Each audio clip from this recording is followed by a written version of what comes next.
19 जून 2023 चारों तरफ हर news channel पर, अखबार पर, सोशल मीडिया पर बस एक ही खबर सुनाई और दिखाई देती है, जो एक पनडुब्बी जो कि 1912 में डूबी हुई टाइटैनिक के मलबे को दिखाने 5 मुसाफिरों को लेकर समुद्र के गहराइयों में जाते दौरान अचानक गायब हो जाती है।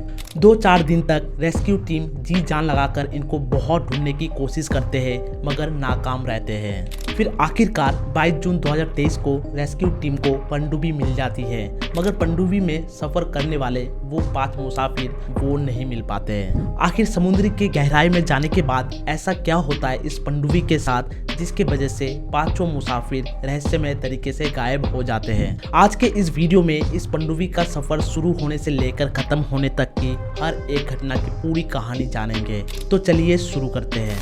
ओशियन गेट की इस पनडुब्बी ने अपना सफर कनाडा के सेंट जॉन पोर्ट से शुरू किया था।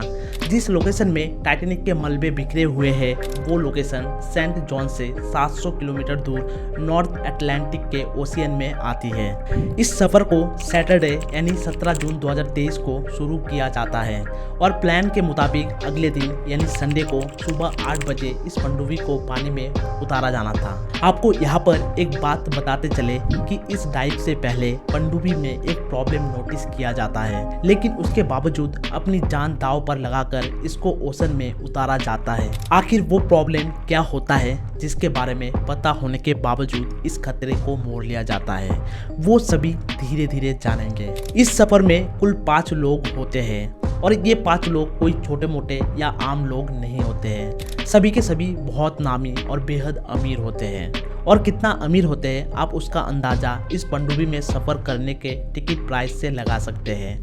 एक बंदे को टाइटैनिक का मलबा दिखाने के लिए 2 करोड़ रुपए चार्ज किया जाता है। इस पनडुब्बी में जो 5 लोग होते हैं उनमें से एक एक्शन एविएशन का फाउंडर हार्निस हार्डिंग होते हैं, जिन्होंने अमेज़न के मालिक जेफ बेजोस के साथ स्पेस में भी ट्रैवल किया होता है। दूसरा स्टॉकटन रस, जो कि इस पनडुब्बी कंपनी के सीईओ है। तीसरा एक 77 साल का व्यक्ति पॉल हेनरी, जिन्होंने इससे पहले भी टाइटैनिक को विजिट किया हुआ है और ये शिप रैक के एक्सपर्ट भी हैं। इन्हें टाइटैनिक के बिखरे हुए पार्ट्स की काफी जानकारी है। और चौथा 5वां एक ही परिवार के 2 जने हैं, यानी बाप बेटे, जो कि पाकिस्तान के सबसे बड़े बिजनेस टाइकून में से एक है, शहजादा दाऊद और उनके बेटे सुलेमान। ये 5 लोग अपना शौक पूरा करने के लिए 111 साल पहले डूबी टाइटैनिक का मलबा देखने जा रहे थे। 1912 में टाइटैनिक डूबने के बाद अगले कई सालों तक उसको तलाश करने की बहुत कोशिश की गई, लेकिन अटलांटिक ओशियन की गहराइयों में टाइटैनिक के बिखरे हुए मलबे को ढूंढना इतना आसान काम नहीं था। बहुत कोशिशें करने के बाद 1985 में जाकर आखिरकार अटलांटिक ओशियन के गहराइयों में टाइटैनिक के मलबे को ढूंढ ही लिया जाता है। टाइटैनिक, जो कभी भी ना डूबने वाली जहाज थी, वो पहली सफर में ही डूबने की वजह से अपने पीछे हजारों सवाल छोड़ गई थी, जिनका जवाब मिलने का वक्त आ चुका था। 1985 में मलबा मिलने के बाद दर्जनों अलग अलग कंट्री के रिसर्चर द्वारा टाइटैनिक शिप का रूप किया गया। टाइटैनिक के मलबे मिलने के दौरान famous Canadian film maker James Cameron ने भी 1995 में कई बार टाइटैनिक के मलबे के दौरे किए अपनी मूवी टाइटैनिक को बनाने के लिए, और आखिरकार मूवी बनकर तैयार हो गया और 1997 में टाइटैनिक मूवी को रिलीज भी कर दिया गया। इस मूवी ने बॉक्स ऑफिस में इतनी धूम मचाई कि अब टाइटैनिक के मलबे को खुद जाकर देखना लोगों का ख्वाब बन गया। यानी ये काम अब रिसर्च के मकसद तक ही सीमित नहीं था। टाइटैनिक के मलबे को देखने दुनिया भर से बेहद अमीर अमीर लोगों का आना जाना शुरू हो गया था। आज के डेट में ये एक बहुत ही महंगे टूरिस्ट प्लेस बन चुका है। कहा जाता है ओशियन की गहराई तक जाना स्पेस में जाने से भी कई ज़्यादा मुश्किल काम है, और इसकी सबसे बड़ी वजह है पानी का प्रेशर। टाइटैनिक का मलबा पानी की सतह से 4000 मीटर यानी 4 किलोमीटर नीचे है। इस गहराई को इमेजिन करना है तो आप बुर्ज खलीफा के हाइट से अंदाजा लगा सकते हैं। बुर्ज खलीफा की जितनी हाइट है, ऐसी 5 बुर्ज खलीफा को एक के ऊपर एक खड़ा करने पर जितना हाइट बनेगा, टाइटैनिक का मलबा समुद्र में करीब उतने हाइट नीचे है। इस गहराई में पानी का प्रेशर 5800 psi होता है। ये उतना ही प्रेशर होगा कि इंसान के पूरे जिस्म पर नहीं, बल्कि सिर्फ 1 स्क्वायर इंच हिस्से पर एक पूरा हाथी खड़ा कर दिया जाए। तो अब आप अंदाज़ा लगा लें कि एक पनडुब्बी में कितना स्क्वायर इंच होगा और उस पर कितना ज़्यादा प्रेशर पड़ता होगा। खैर, संडे 18 जून 2023 दोपहर को 12 बजे इस पनडुब्बी का सफ़र शुरू होता है। नॉर्मली टाइटैनिक के मलबे तक पहुंचने में 2 घंटे समय लगते हैं, लेकिन 1 घंटे 45 मिनटों के बाद ही मदरशिप पोलार प्रिंस, जो कि ऊपर इनका वेट कर रही थी, उनका इस पनडुब्बी से संपर्क टूट जाता है। जैसे कि टाइटैनिक के मलबे तक पहुंचने में 2 घंटे लगते थे, तो उस हिसाब से 1 घंटे 45 मिनटों के बाद कांटेक्ट टूटने का मतलब है कि पनडुब्बी टाइटैनिक के बेहद करीब पहुंच चुकी होगी। समुद्र की इस 4 किलोमीटर गहराई में सूरज की रोशनी पहुंचना नामुमकिन है।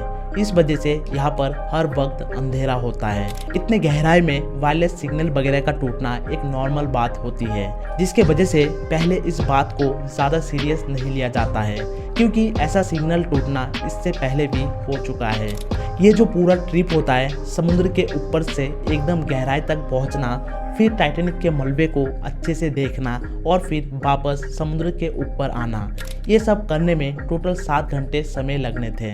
12 बजे से लेकर शाम को 7 बजे तक इनको वापस लौटना था, लेकिन जब शाम 7 बजे तक भी मदरशिप पोलार प्रिंस का कांटेक्ट इस पनडुब्बी से नहीं हुआ और ना ही ये पनडुब्बी वापस लौटी, तब मदरशिप पोलार प्रिंस में इंतजार कर रहे लोगों की चिंता बढ़ने लगी। Canadian research vessel polar Prince अपना समय बिल्कुल भी ना गवाते हुए इस पनडुब्बी की तलाश करना शुरू कर देती है। करीबन 9:30 बजे तक ये बहुत ढूंढते हैं, मगर इनको किसी भी प्रकार का सुराग नहीं मिल पाता है।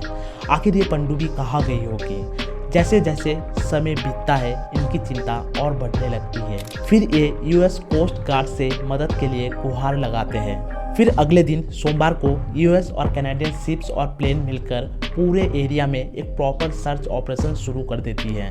वो सभी सिर्फ समुद्र की सतह पर ही नहीं, बल्कि सोनार स्कैनिंग के मदद से पानी के अंदर भी तलाशी करना शुरू कर देती है। इस एरिया में जितने भी कॉमर्शियल वेसल्स होती है, सबको ऑर्डर दे दिया जाता है कि वो अपनी आंखें खुली रखें। उनको कुछ भी दिखे तो वो उनको तुरंत ही इन्फॉर्म करे। अगले 2 दिनों तक लगातार ये तलाशी जारी रहती है, लेकिन पनडुब्बी का कोई अता पता नहीं चलता है। फिर बुधवार 21 जून को सुबह 6 बजे एक उम्मीद का किरण नजर आता है। सर्च टीम को पानी की गहराइयों में से कुछ आवाजें सुनाई देती है। ये आवाजें अंडर वाटर रडार्स के मदद से सुनी गई थी। उसके बाद तुरंत ही ROV यानी रिमोटली ऑपरेटेड व्हीकल्स को आवाज की डायरेक्शन में भेजा जाता है, मगर कोई फायदा नहीं होता है। इस बार भी पनडुब्बी का कोई अता पता नहीं मिल पाता है। जैसे जैसे समय बीत रहा था, पनडुब्बी को हमेशा के लिए खो देने का डर बढ़ता जा रहा था, क्योंकि उस पनडुब्बी में जितना ऑक्सीजन था वो सिर्फ 96 घंटे या फिर 4 दिनों के लिए ही था,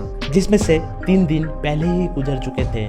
लेकिन यूएस, कनाडा और फ्रांस की सर्च टीम ने अभी भी अपनी हिम्मत नहीं हारी थी। फिर अगले दिन यानी 12 जून को दोपहर 12 बजे ROV को टाइटैनिक के मलबे के पास भेजा जाता है।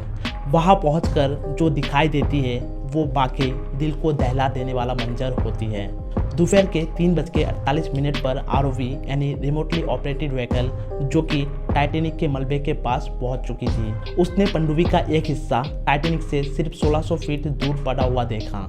वाकई में ये मंजर दिल को दहला देने वाली थी। जो पनडुब्बी टाइटैनिक के मलबे को दिखाने ले गई थी, अब उसी पनडुब्बी का मलबा पूरा दुनिया देख रही है।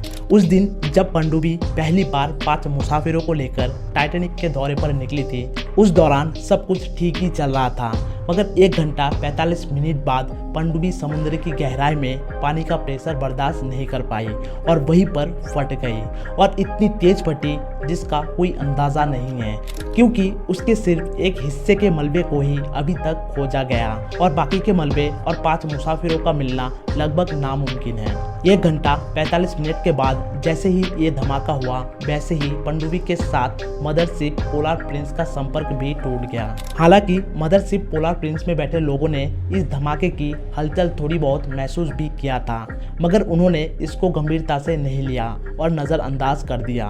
पनडुब्बी के इस घटना ने पूरे दुनिया में हलचल सी मचा दी। इसके बाद ओशियन गेट कंपनी की सेफ्टी पर कई सवाल खड़े किए जाने लगे।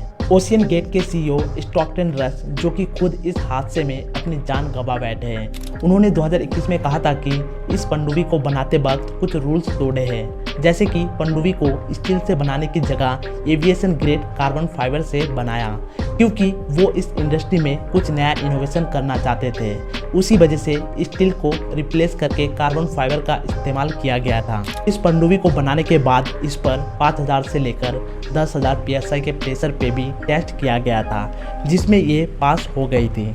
पर एक्सपर्ट्स का मानना है कि ओशियन के अंदर हजारों किस्म की ताकतें एक सबमरीन पर पड़ती है, जिसमें ना सिर्फ प्रेशर बल्कि पानी का बहाव भी होता है, जो कि लहरों की वजह से पैदा होती है। इसके अलावा उनका कहना है ये भी हो सकता है अंधेरे की वजह से ये कोई भारी पत्थर से टकराई हो। कुछ भी हो, इस पनडुब्बी की तबाही की एक वजह तो इसका कार्बन फाइबर बॉडी था, और दूसरी सबसे बड़ी वजह इस पनडुब्बी में पहले से ही कई क्रैक भी मौजूद थे। इस घटना के बाद एक व्यक्ति सामने आते हैं जिनका नाम कार्ल स्टैनले है। इनका कहना है 2019 में वो भी इसी पनडुब्बी से टाइटैनिक के मलबे को देखने गया था, और उस वक्त भी ओशियन गेट के CEO ही इस पनडुब्बी को ऑपरेट कर रहे थे। कार्ल ने बताया जब उस सफ़र के दौरान जब वो नीचे जा रहे थे तो उनको पनडुब्बी के बॉडी में से क्रैकिंग की आवाज़ सुनाई दे रही थी। उस वक्त उसने इस आवाज़ पर ज़्यादा ध्यान नहीं दिया, क्योंकि ओशियन गेट के CEO ने ही इस पनडुब्बी की डिज़ाइन की थी और वो खुद इसको ऑपरेट कर रहे थे और इसको CEO पर पूरा भरोसा था। लेकिन इस हादसे के बाद कार्ल ने CNN को बताया कि शायद वो आवाज़ इस बात की वार्निंग थी कि इस पनडुब्बी की बॉडी पानी का प्रेशर झेल नहीं पा रही है। अगर ये बात सच है तो इसमें कोई शक नहीं कि पनडुब्बी की बॉडी में क्रैक्स पड़ना पहले से ही शुरू हो गया था। 2018 में ओशियन गेट के एक एग्जीक्यूटिव ने इस पनडुब्बी की कार्बन फाइबर बॉडी के खिलाफ आवाज़ भी उठाई थी, मगर तब उनकी किसी ने भी नहीं सुनी और आखिरकार 18 जून को पनडुब्बी पानी के प्रेशर से फट गया। इस हादसे के बाद एक्सपर्ट्स का कहना है कि पनडुब्बी को फटने में सिर्फ 0.3 सेकंड लगे होंगे। अब बस भगवान से यही दुआ है उन पांचों की आत्मा को शांति मिले।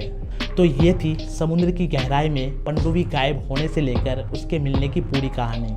उम्मीद करता हूँ आप सभी को पनडुब्बी का ये घटना अच्छे से सुना पाया होगा। वीडियो अगर अच्छा लगा तो एक लाइक ज़रूर करना और जितना हो सके इस वीडियो को शेयर करना, और आप अगर चैनल पर नए हों तो चैनल को सब्सक्राइब करना और बेल आइकन को भी दबाना। अब आपसे मिलेंगे किसी और वीडियो में, तब तक के लिए जय हिंद जय भारत।